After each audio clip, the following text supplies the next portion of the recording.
आकाश के पेट में किस किस को धारण कर रखा है, किस किस को स्थान दे रखा है, उसे खोजें। यहाँ खोजने वाला चैतन्य पुरुष है और जिसे देखा जा रहा है, खोजा जा रहा है, अनुभव किया जा रहा है, वो तुमसे भिन्न अनित्य है।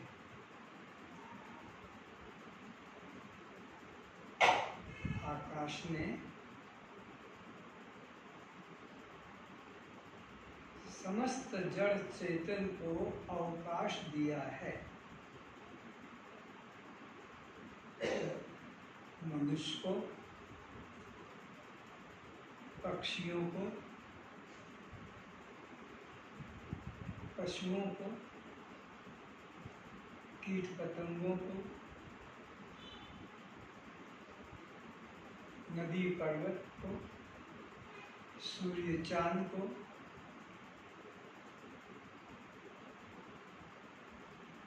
बादल धुआं को, पानी को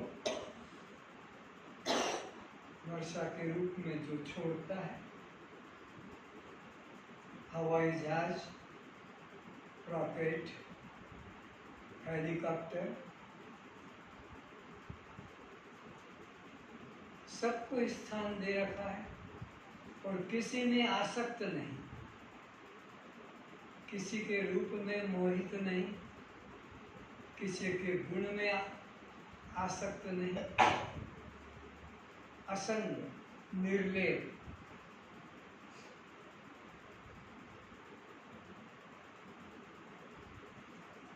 तो ये दृश्य मेरे और मैं दृष्टा इनका।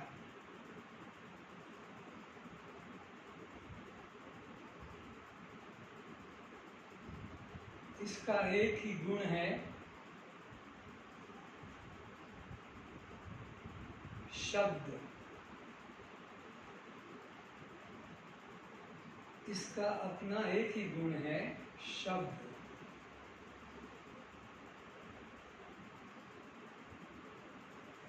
तो यह शब्द भी दृश्य है। जैसे भी राग रागनियां, ध्वनि, चाहे वो जड़ की हो कि चेतन की,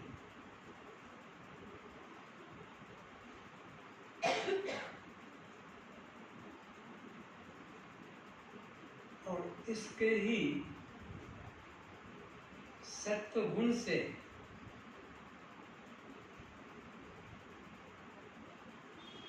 ज्ञानेन्द्रिय कर्ण निर्मित हुई है। इसी के ही तमोगुण से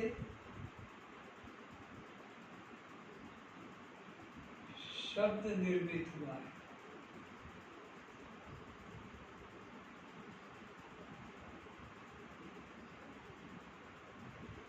और रजोगुण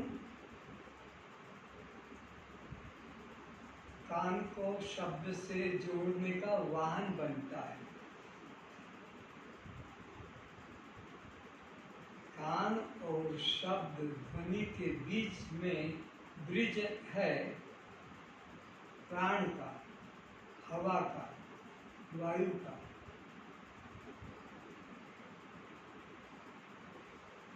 अब वायु का ध्यान करें।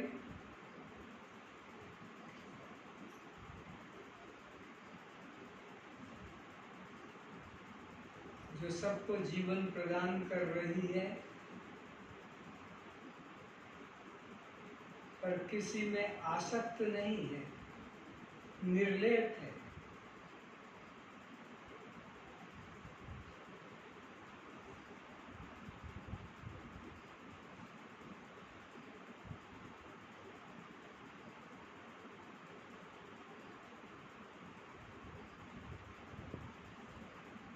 इसी के सत्वगुण से त्वचा निर्मित हुई है और इसी के तमोगुण से स्पर्श अनुभव में होता है।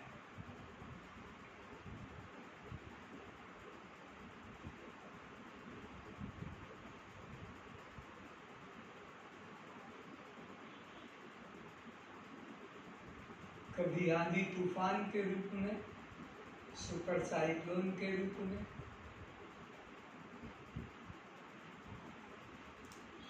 कभी सामान्य गति से और कभी मंद गति से बहती है।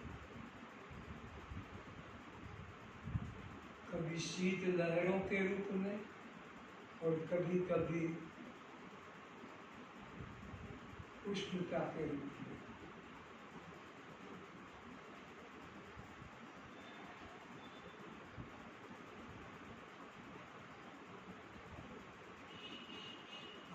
आकाश के और आकाश में जिन जिन को अवकाश दिया है उन सब के एकमात्र दृष्टा है। दृष्टा दृश्य से सदैव असंग और दूर रहता है। तो आप आकाश से भी दूर, असंग, निर्लेप हैं, और आप वायु से भी दूर, असंग और निर्लेप हैं।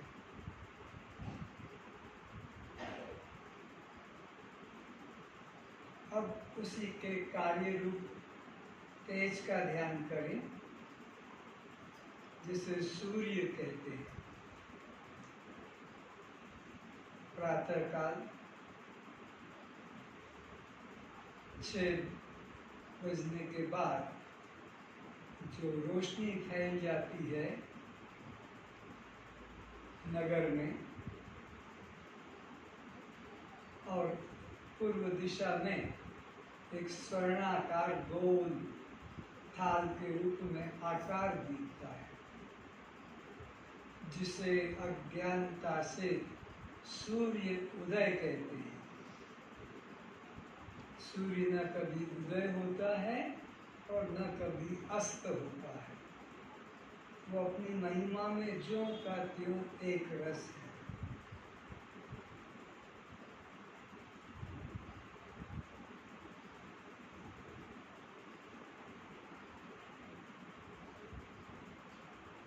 इसके ही सत्वगुण से चक्षु बनता है और इसी के ही तमोगुण से रूप निर्मित होता है।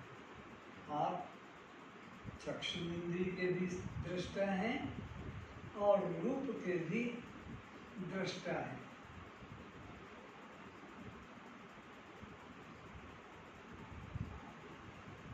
संध्या को पश्चिम दिशा की तरफ हमें अस्त होता हुआ सा प्रतीत होता है।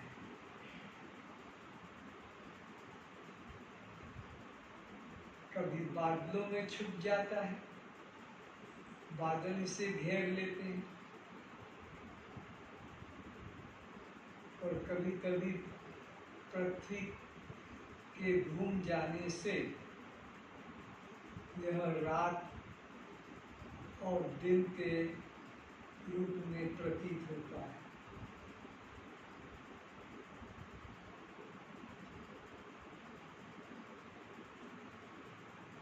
सूर्य का मुख अमेरिका आदि विदेशों में सूर्य की तरफ होता है, वो दिन अनुभव करते हैं। भारत की पीठ हो जाती है सूर्य की तरफ, तो यहाँ के लोग रात्रि का अनुभव करते हैं। जब यही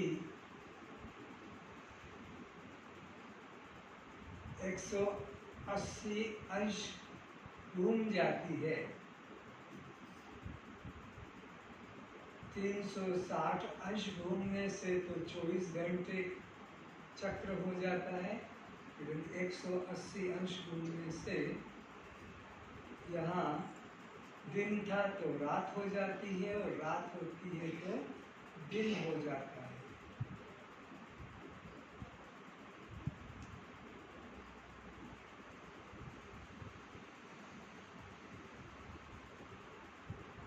तो आप इस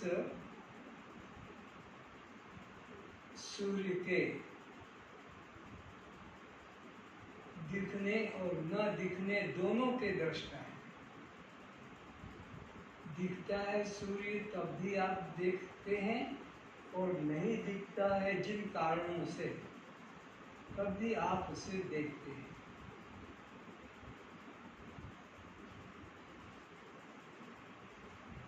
अब इसी से उत्पन्न होने वाले जल का ध्यान करें। समुद्र, झील, नदियां, सरोवर, कुएं,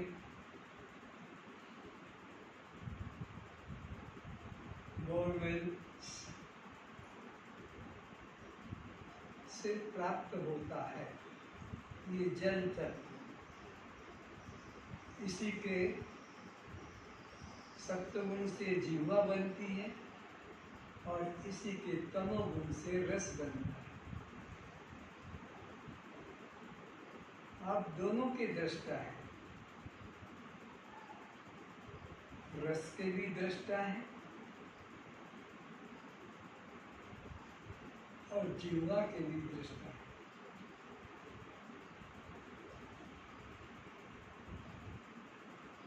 खट्टा, मीठा, कड़वा, तीता, ये सब रस इसके प्रकाशक, इसके दृष्टा, इसके भोक्ता आप हैं।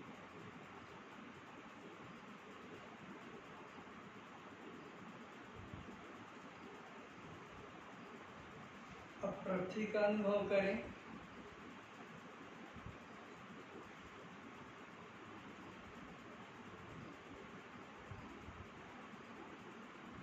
जो चराचर को धारण किए हुए हैं, इसके सत्वगुण से नासिका और तमोगुण से गंध निर्मित होती है। यहाँ तक आप आकाश, वायु, तेज, जल और पृथ्वी, इन पांचों भूतों के प्रकाशक हैं।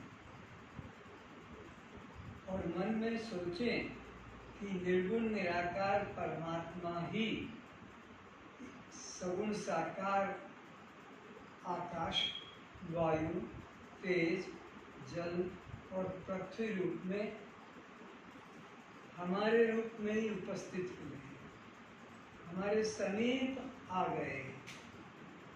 जिस परमात्मा की हम कल्पना करते थे अज्ञात देशों में, पर अब वही निर्गुण निराकार परमात्मा सगुण साकार रूप में हमारे ही रूप में उपस्थित हो गए। तो यह जो शरीर निर्मित हुआ है स्त्री या पुरुष रूप में, लंबा या छोटा, दुर्बल या मोटा, स्त्री या पुरुष,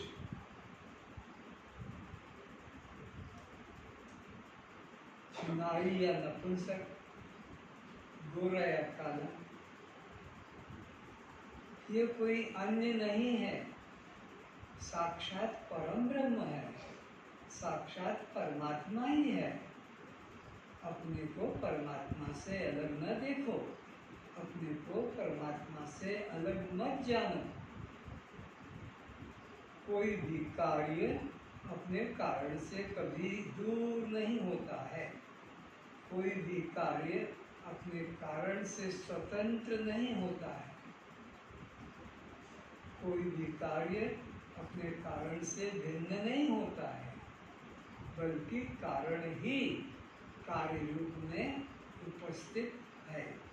तो परमात्मा कारण है इस सृष्टि का, इस जड़ चेतन संसार का, इस जीवात्मा का, परमात्मा कारण है और यह संसार, यह जीवात्मा, ये कार्य है। तो कार्य होने के नाते ये कारण से अलग नहीं है।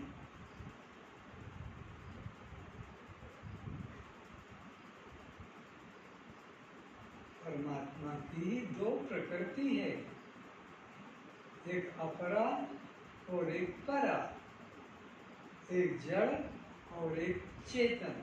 ये सारा संसार परमात्मा ही अपरा और परा प्रकृति के रूप में उपस्थित है। कोई अन्य नहीं, कोई भिन्न नहीं। वेद उद्घोष करता है, एक मेवा अद्वितीयम ब्रह्म नेह नास्ति किंचन, यहाँ किंचित भी अन्य नहीं, एक चेतन तत्व के अलावा।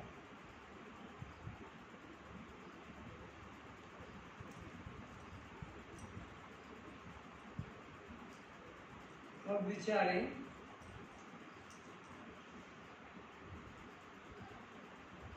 जब जीवात्मा इस मकान को, इस घर को छोड़ देता है, छोड़ना ही पड़ता है, क्योंकि निश्चित समय के लिए यह शरीर, यह प्राण, यह जीवन तुम्हारे संचित कर्मों में से ढूंढकर निकाला गया है।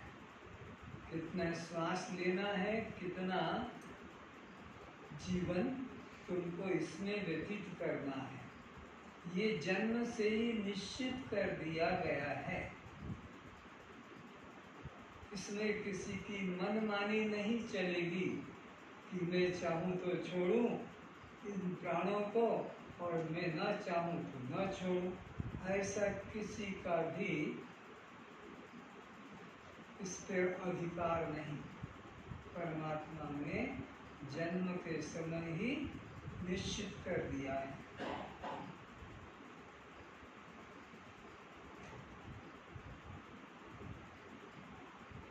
अब तुम इस संसार से अभिन्न हो, एक हो, इसका अनुभव करो। तुम्हारे शरीर का आकाश, तुम्हारे पिता माता का शरीर का आकाश, तुम्हारे पति पत्नी पुत्र पुत्री का आकाश, और तुम्हारे घर के नौकर और पशु पक्षी का आकाश, एक आकाश, एक आकाश। शरीर अलग अलग दिख रहे हैं अज्ञानता से, लेकिन सबका एक आकाश। आकाश दो दस नहीं होते, स्त्री का आकाश और पुरुष का आकाश अलग अलग नहीं। और हिंदू का और मुसलमान का, ईसाई और जैन का, आर्य अनार्य का, उड़िया बंगाली गुजराती का आकाश अलग अलग नहीं, एक आकाश। जैसे एक ही माटी से गणेश बन जाता है, सरस्वती बन जाती है, राम कृष्ण बन जाते हैं, दुर्गा काली बन जाती है, एक माटी से। सब में माटी एक, नाम अलग अलग, आकार अलग अलग। तो ऐसे ही यहाँ पर भी आकार अलग अलग है, नाम अलग अलग है, लेकिन सब एक माटी, पृथ्वी तक। अब इसी प्रकार सारे विश्व की वायु भी एक है। जिस आकाश में स्त्री अपने प्राणों को त्यागती है, हवन करती है, और पुरुष उसी आकाश में स्थित वायु को ग्रहण करता है। स्त्री की छोड़ी हुई वायु मुख से या अपान द्वार से, मल द्वार से स्त्री ने जो त्याग दिया, पुरुष ने उसको जीवन रूप बना लिया और ग्रहण कर लिया। पुरुष ने जो अपना प्राण का त्याग किया, स्त्री ने उसको अपना जीवन बना लिया। एक आकाश सारे विश्व का, स्त्री पुरुष, पिता माता, पुत्र पुत्री, हिंदू मुसलमान, उड़िया बंगाली, सारे विश्व का केवल एक वायु है।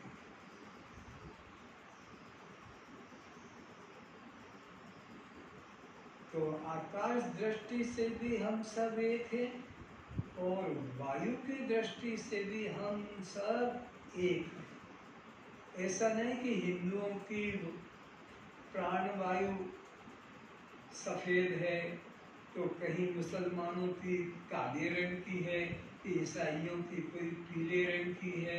ऐसा नहीं है। सारे विश्व के प्राणियों की आकाश भी एक है और वायु भी एक है। अब प्रकाश पर विचारें। जिस प्रकाश में तुम इन संसार की वस्तुओं को देखते हो, उसी प्रकाश में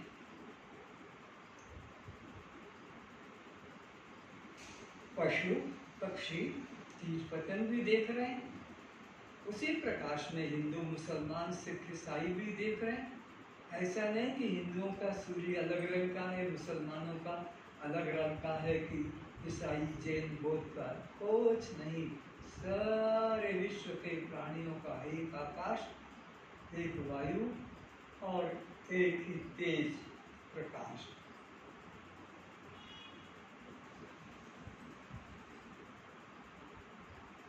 सोचें विचारें, भेद है तो कहाँ है? अब जल को देखो। जिस जल को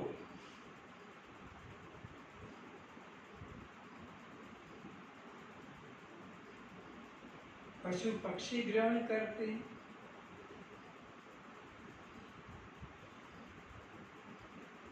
उसी जल को स्त्री और पुरुष ग्रहण करते हैं।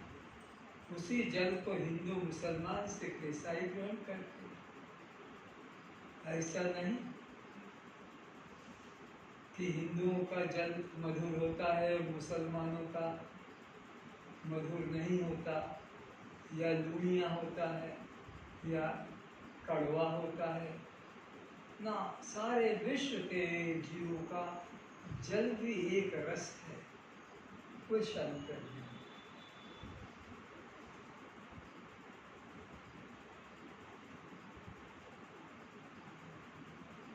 चाहे वो 10-12 रुपए की बोतल का पानी पीते हो या हैंड पंप से, बोरवेल से निकाल कर शुद्धिकरण करके लेते हो, जल एक ही है।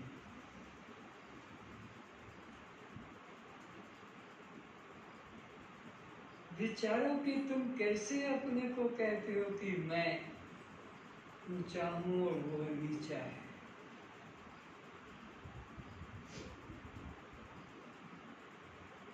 जिस प्रक्रिया से पशु संतान उत्पन्न करते हैं, जिस प्रक्रिया से पक्षी संतान उत्पन्न करते हैं, जिस प्रक्रिया से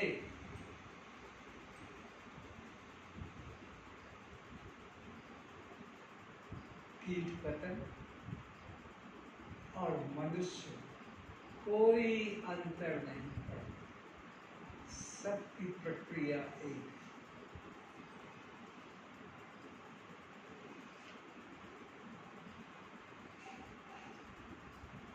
सूत एक है, उसकी बनी हुई पतली सी बॉर्डर को पुरुष धोती कहकर पहनते हैं। सूत एक ही है, चौड़ी सी बॉर्डर को स्त्रियां पहनती है तो वह साड़ी कहलाती है। सूत एक ही है, उसी को कोई पजामा साया कहते हैं, सूत तो एक।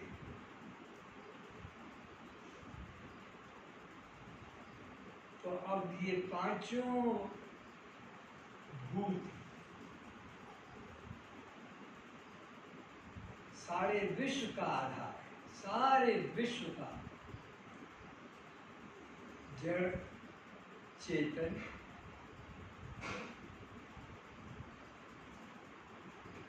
तो भूत दृष्टि से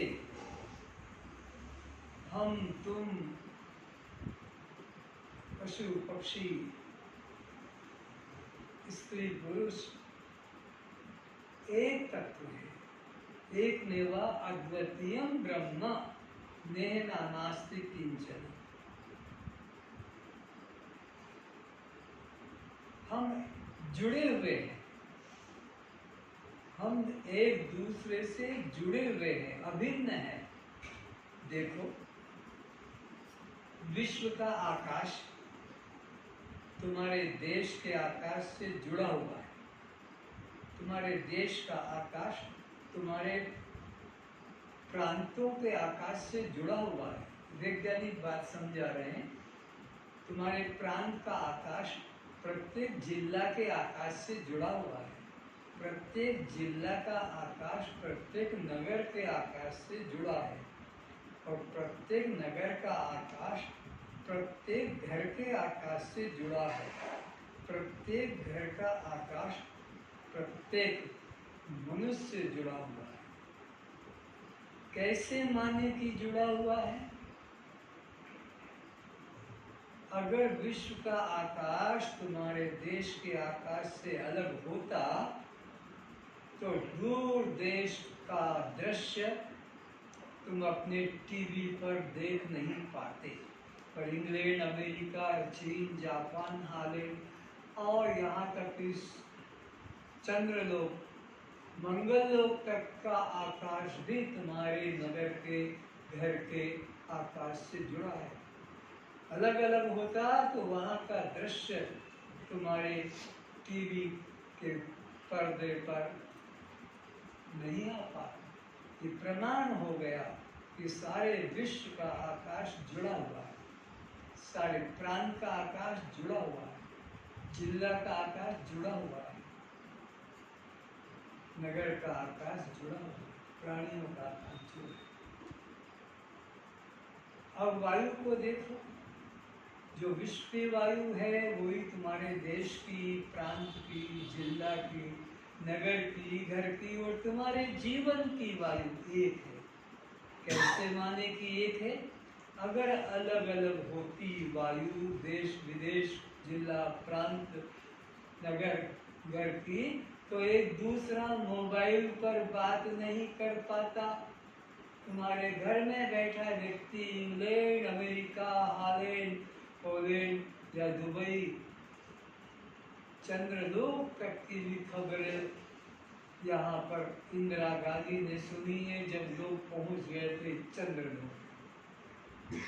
अगर वहाँ की वायु और तुम्हारे घर की वायु अलग होती तो कोई भी दूर देश के समाचार वार्तालाप मोबाइल पे या रेडियो पे नहीं हो पाता। लेकिन एक एक अक्षर, स्वर, व्यंजन जो का त्यों उतर जाता है। कितना बड़ा चमत्कार है कि कहाँ चंद्रलोक है, कहाँ मंगललोक है, और वहाँ के संकेत, वहाँ की दुनिया आपके अपने टीवी के ऊपर, मोबाइल पर आ जाती है। ये अभिन्नता बताई जा रही है कि यहाँ भिन्न कुछ भी नहीं है। नेह नानास्ति किंचन, किंचित भी कुछ अन्य नहीं है। तुम कैसे जुड़े हुए हो परमात्मा के साथ, कैसे जुड़े हुए हो संसार के साथ, कैसे जुड़े हुए हो जीवों के साथ। तुम्हारा न आकाश अलग दिखता है, न वायु अलग दिखती है, न तेज अलग दिखता है, न जल और न पृथ्वी अलग है। सबका आकाश एक, वायु एक, तेज एक, जल एक, पृथ्वी।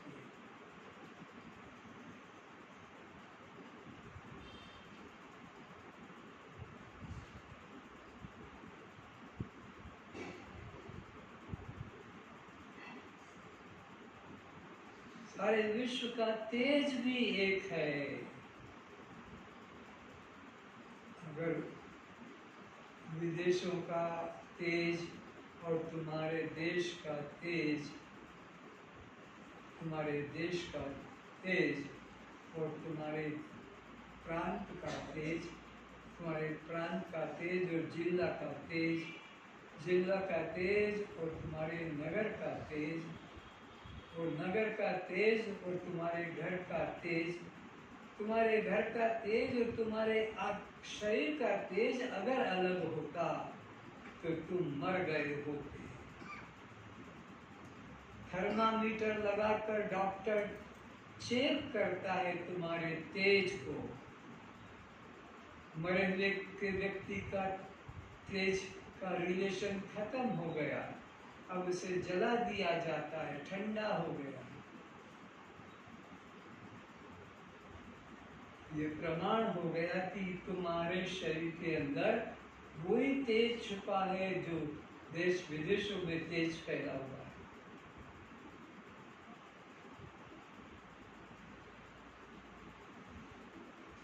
अगर वो अलग होता विदेशों का तेज यानी सूर्य, तो वहां पानी गिरता है, तुम्हारे यहाँ पानी नहीं गिरता, तुम मर जाते प्यासे। लेकिन सारे विश्व का तेज एक है, इसलिए पानी उधर भी गिरता है, पानी इधर भी गिरता है, अलग अलग नहीं।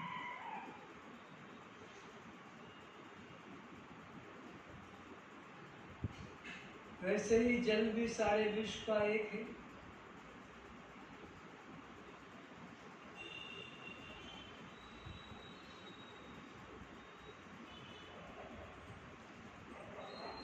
ऑक्सीजन, हाइड्रोजन, सारे विश्व की एक, जिसके संयोग से जल प्रकट होता है।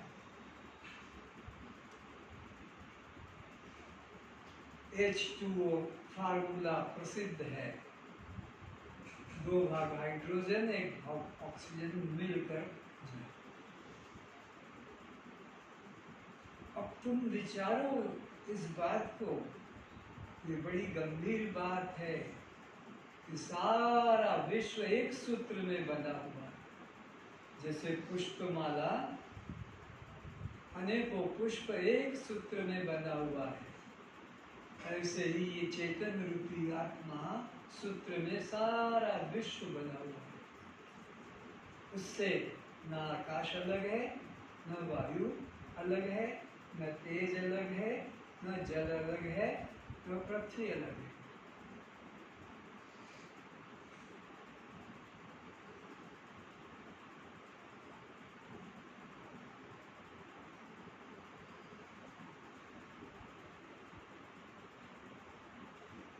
अब कहाँ भेद रहा स्त्री और पुरुष का,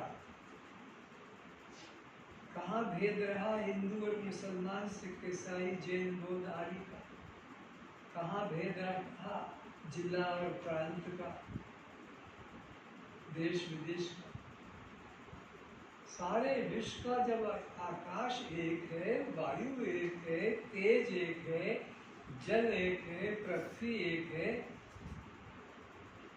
तो हम सब जीव एक ही करते हैं।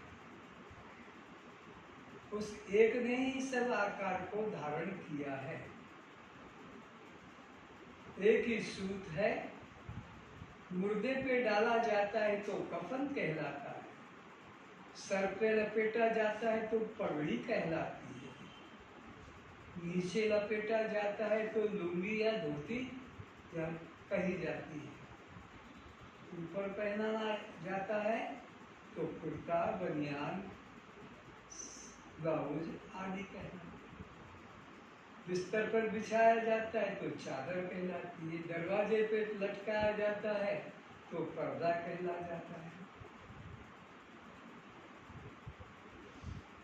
उसी में वो रुई भर दी जाती है तो गद्दा या रजाई कहलाती है। एक ही तत्व है। तो यहाँ पर भी 84 लाख प्रकार के अलग अलग ये कपड़े, एक सूट जैसे अलग अलग उपयोग से अलग अलग नाम का कहलाता है, ऐसे ही एक चेतन तत्व 84 लाख प्रकार के नामों से पहचाना जाता है। 9 लाख प्रकार के जल में रहने वाली मछलियां, मगर आदि, 10 लाख प्रकार के आकाश में उड़ने वाले, पेड़ पे रहने वाले पशु और पक्षी, 11 लाख प्रकार के जमीन में छुप कर रहने वाले, मेंढक कहो, चूहा कहो, सांप कहो, अजगर कहो, नेवला कहो, बिच्छू कहो इत्यादि, 11 लाख प्रकार। 20 लाख प्रकार के पेड़ पौधे, लताएं, वृक्ष, अन्न आदि,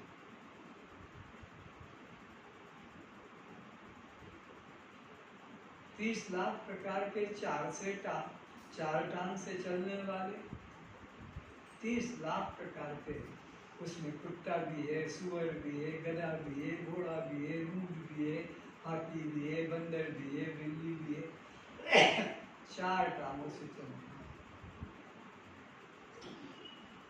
और 2 टांगों से चलने वाले 4 लाख प्रकार के जीव। आकार अलग अलग बन गए हैं, लेकिन सब में एक ही चेतन रमण कर रहा, एक ही चेतन रमण कर रहा। रमन्ते योगिना अस्मिन् सह राम। एक राम दशरथ का बेटा, एक राम घट घट में बैठा, घट घट में बैठा है सारे प्राणियों के रूप में। हम सब एक हैं। प्रेम रखो, समता रखो, संतोष रखो, नफरत मत करो, क्रोध मत करो, द्वेष मत करो, आग मत करो। दूसरा तो है ही नहीं।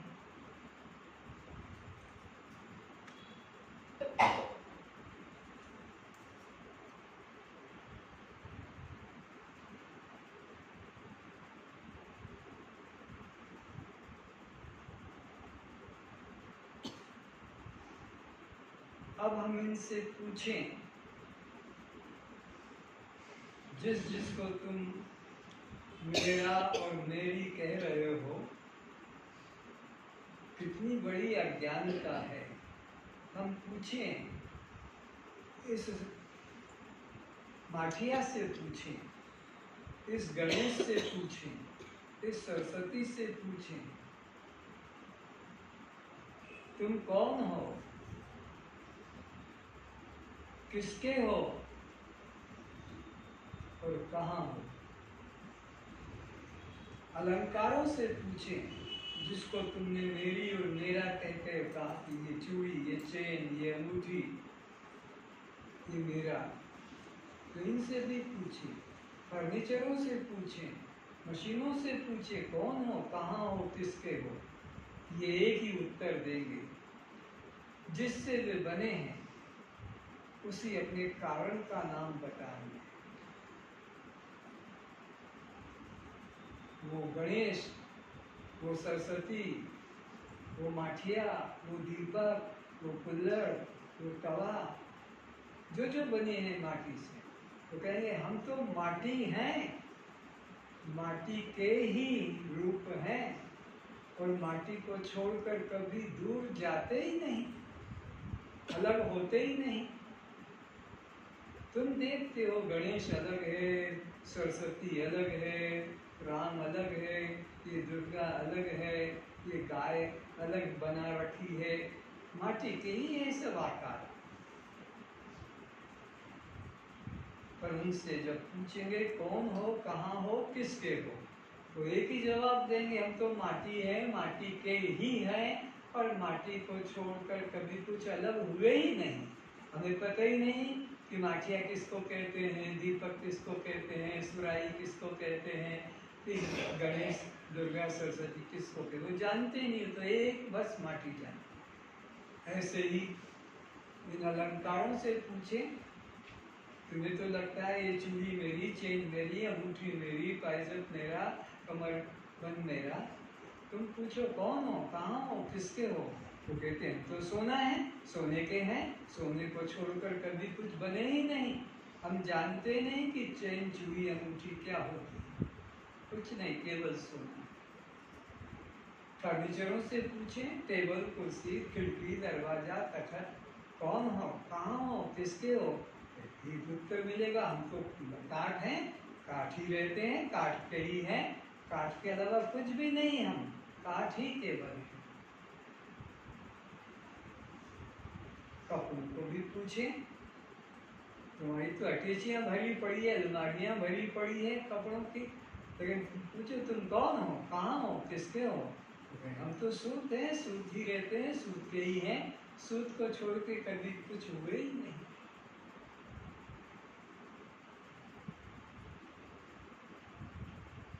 तो विचार करो,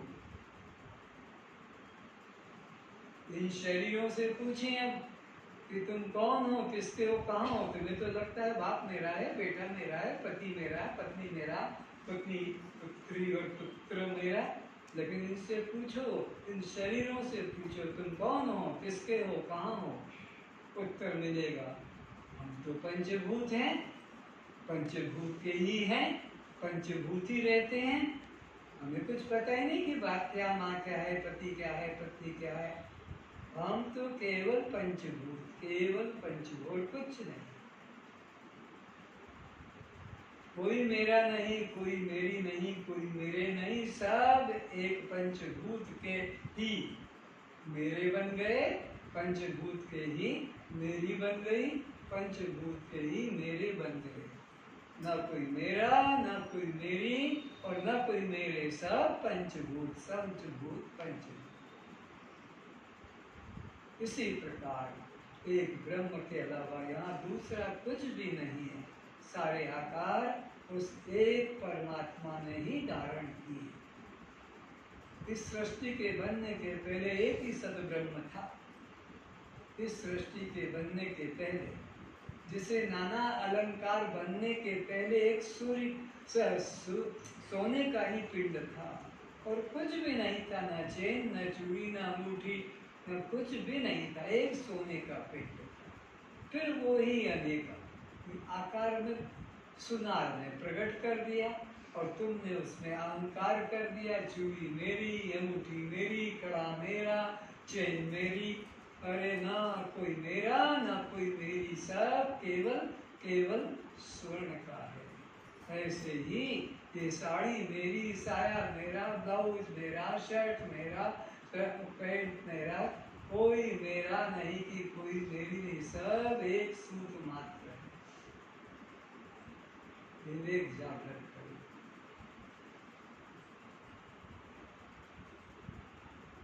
तो यहाँ एक चेतन, एक ब्रह्म के अतिरिक्त कुछ भी अन्य नहीं है।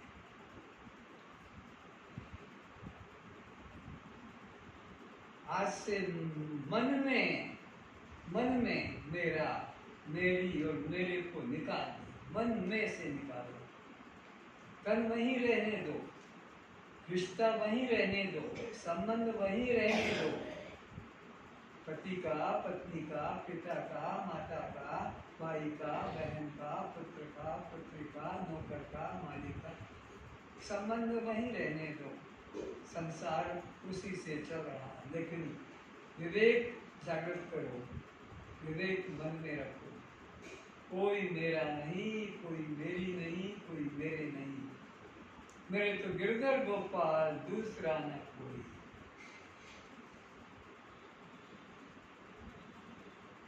केवल मेरा, मेरी, मेरा करना है तो उस एक से करो। किससे? तुमेव मातश्च पिता तुमेव, तुमेव बन्धुश्च सखा तुमेव, तुमेव विद्या द्रविणं तुमेव, तुमेव सर्वं ममदेव। बस यही एक चीज है जिसमें मेरा भी जोड़ सकते हो और मेरी भी जोड़ सकते हो और मेरे भी जोड़ सकते हो। संसार में जो मेरा है वो मेरी नहीं बन सकता है, संसार में जो मेरी है वो मेरे नहीं बन सकते हैं। परमात्मा ही है जो मेरा भी है, मेरी भी है और मेरे सारे रिश्ते उस एक से ही हमारे, उस एक चेतन से ही जुड़े हैं। और कोई इस पृथ्वी पर ही लगाने योग्य नहीं है। हाँ, ये भी मेरे, ये भी मेरी, ये भी मेरे, तो ये रे, री और रा ये भी में आएगा, परमात्मा भी में नहीं आएगा। पिता भी मेरा, माता भी मेरी, पत्नी भी मेरी, मकान भी मेरे, गाड़ी भी मेरी, ऐसे परमात्मा भी मेरे ना, इनके साथ नहीं जुड़ सकता। उसके साथ तो केवल ही जुड़ेगा मेरे पिताजी, तुम्हें वो माता, तुम्हें वो बंधु, तुम्हें वो सखा, तुम्हें वो धन, सब कुछ तुम ही भी नहीं की। ऐसा भगवान को अनन्य प्यार पसंद है। जैसे कोई पुरुष नहीं चाहता कि मेरी पत्नी मुझसे भी प्यार करे और मेरे भाई से भी, छोटे से और बड़े से भी करे, कोई नहीं चाहता। एक दूसरे के जान के दुश्मन बन जाएंगे। तुमने मेरी पत्नी को, मेरे बेटे को, कि मेरे इसको मकान जमीन को कैसे कहा। तो संसार के अंदर जैसे पुरुष नहीं चाहता कि स्त्री भी नहीं चाहती कि मेरे पति से कोई और स्त्री प्यार करे, जेठ की पत्नी या देवर की पत्नी भी मेरे पति से प्यार करना ही नहीं चाहते। लड़ाई हो जाएगी, घर से निकल जाएंगे, मारपीट हो जाएगी। ऐसे परमात्मा भी तो नहीं चाहता है कि ये कृष्ण को चाहे कि शंकर को चाहे कि राम को कि विष्णु के। खुद हनुमान जी भी कहते हैं,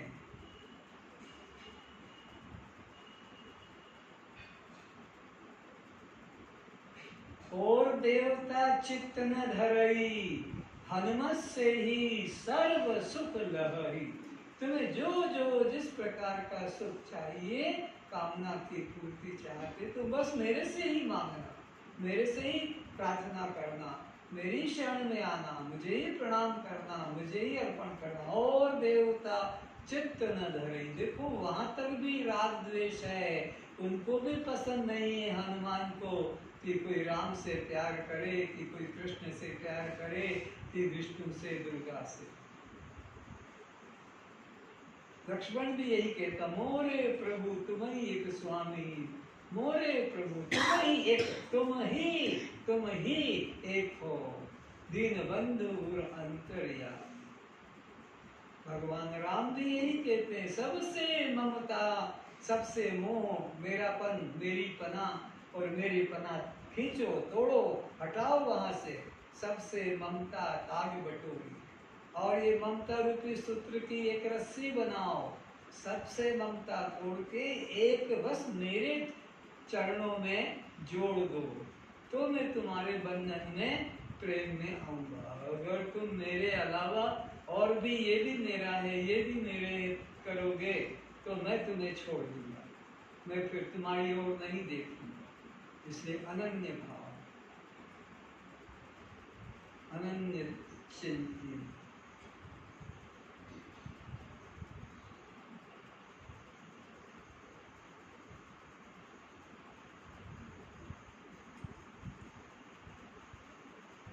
अब मन में सोचो मैं किससे भेद करूं, किसको रा करूं, किसको री करूं और किसको रे करूं। तो मालूम पड़ता है कि रा की श्रेणी में भी परमात्मा ही आ सकता है, री की श्रेणी में भी परमात्मा ही आ सकता है और रे की श्रेणी में भी परमात्मा ही आ सकता है। संसार वालों के साथ रा री रे नहीं जोड़ा जाएगा, और जोड़ रहे हो तो नरक का द्वार पर ही तुम पहुंच रहे हो। संसार वालों के साथ में रा री रे का संबंध बना के रखा है। ये तो मेरा है, ये तो मेरी है, ये तो मेरे हैं, बस तो ये तुम्हें नरक ले जाने का वाहन बनेंगे। अब तुम्हारी मर्जी है तो तुम नरक का द्वार खुलवाओ, और तुम्हारी मर्जी है तो परमात्मा का मंदिर में प्रवेश करो।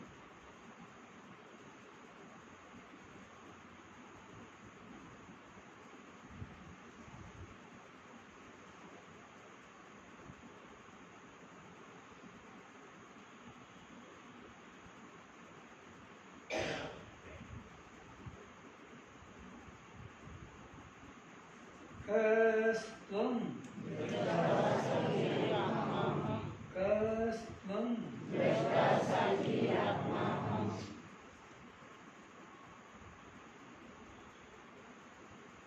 संसार में तुम्हारा कोई राग कहलाने का अधिकारी है?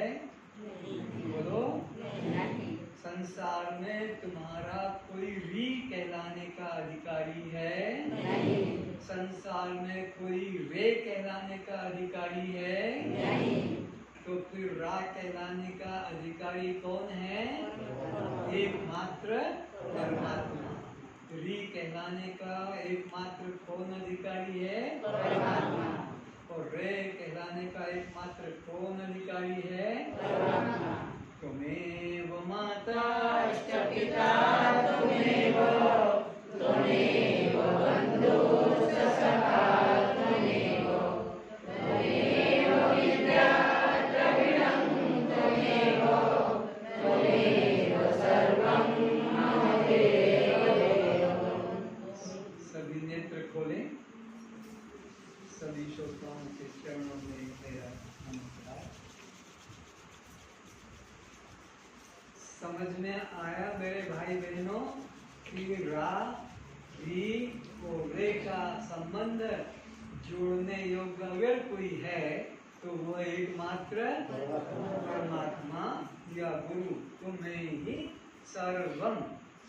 संसार वाले इसके अधिकारी, क्योंकि वो तुम्हें बंधन में डालने वाले हैं। जिनको भी संसार में रा री और रे करके रिश्ता जोड़ा, और तुम्हें सब तैयार बैठे हैं नरक ले जाने को। इनके साथ तुम नरक सुविधा से चले जाओ। इसलिए परमात्मा में मिलना है, परमात्मा को पाना है, तो हम किसमें रा जोड़ेंगे? किसमें री जोड़ेंगे? किसमें रे जोड़ेंगे? और किससे रा का संबंध तोड़ेंगे? किससे री का संबंध तोड़ेंगे? और किससे रे का संबंध तोड़ेंगे? संसार से तोड़ना है और परमात्मा में। आज मेरे प्यारे भाई बहनों ने जो प्रतिज्ञा की है उसका पालन किया है, दक्षिणा दी है, वे हाथ उठाएंगे ईमानदारी से। बहुत बहुत खुशी, सबके चरणों में प्रणाम है। और जिन्होंने ये बेईमानी की है और हाथ उठा लिया है, वो इस अपराध के लिए दो बार करेंगे। दिन में भी 2 बार, जिन्होंने बेईमानी की है और हाथ उठा दिया कि हमने किया, ये दक्षिणा तो रोज देने का है, रोज देने का है। ये तुम्हारा जीवन है, ये तुम्हारा प्राण है, और इसको तुम कैसे भूल कर और संसार में नष्ट कर रहे हो। चलो वितरण करें।